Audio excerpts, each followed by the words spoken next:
নমস্কার। বিভিন্ন জায়গায় কালীর উপর অনেকেই গবেষণা করছেন এবং রেডিওতে একটি কালী কথা বলে অনুষ্ঠান সকালের দিকে হয়ে থাকে। তো সেরকমই একটি কালী কথা আমরা শুনবো। এটিকে ডাকাতি কালী বলে পরিচিত। যাই হোক, আমার পুরোহিত মশাইকে ভেজে আপনার নামটা বলুন আর এই কালীটা কোথায় অবস্থান? সুমন চক্রবর্তী। এটা কালীতলা, বাসুদেবপুর, পাঁচবিঘা মিউনিসিপ্যালিটি, 21 নম্বর ওয়ার্ড। আচ্ছা, মন্দিরটা অবস্থিত। একটা সময় এই মন্দিরটা কালীতলা বাসুদেবপুর নামে পরিচিত ছিল। কালীতলা বাসুদেবপুর এলাকা এটা।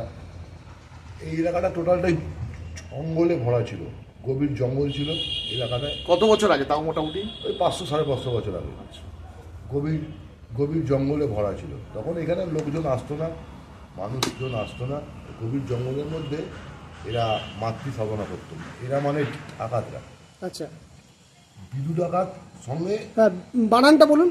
দয়ে হস্যি দয়ে হস্যু। বিদু বিধু ধ। হ্যাঁ, বিদু ডাকাত।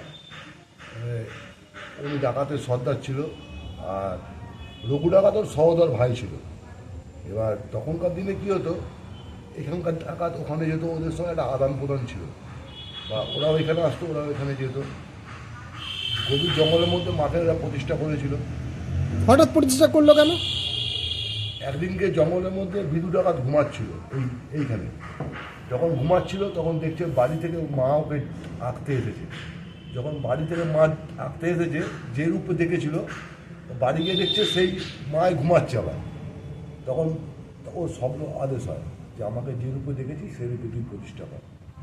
ও যেখানে যেরকমভাবে মাকে দেখেছিল সেরকমভাবেই মাকে প্রতিষ্ঠা করেছিল। যেদিকে মুখ করে দেখেছিল সেই দিকে মুখ করেই মাকে প্রতিষ্ঠা করেছিল। আচ্ছা, এখানকার সাথে রামপ্রসাদের একটা মিথ জড়িয়ে আছে, একটু সেটা বলুন। এখানে রামপ্রসাদ সেন একটা সময় কোথাও মনে হয় ভ্রমণে গেছিল। সেই সময় হালিশহর ফিরছিলেন, এই নদী গঙ্গা পার হয়ে হালিশহর ফিরতে হবে। সেই সময় ডাকাতদের কবলে রামপ্রসাদ সেন ধরা পড়ে। পুজো পাঠ হয়। তখন এখানে নরবলি প্রথা চালু ছিল। এইটা না, এটা কেন এইদিকে যুবকাষ্ট আছে। তখন এখানে নরবলি প্রথা চালু ছিল। এবার ওনাকেও নরবলি দেবে বলে ধরেছিল।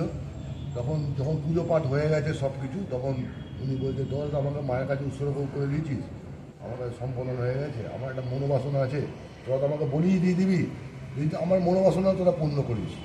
বলছে কী বলো তোমার মনোবাসনা? তখন বলেছিল মাকে একটা গান শোনাবো।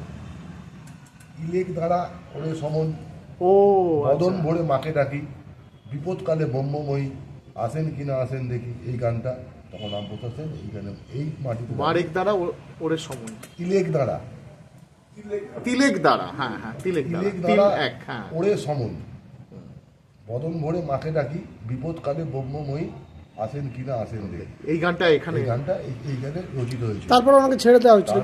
ওরাও দেখতে পায় যে মা সেই রামপ্রসাদ এরা প্রতিচ্ছবি পায়। তার সেই দিন থেকে নরবলি প্রথা এখানে বন্ধ হয়। বাহ, অনেক ধন্যবাদ আপনাকে। আমরা কালী কথা একটা শুনলাম। এটা কালী কথা রেডিও তো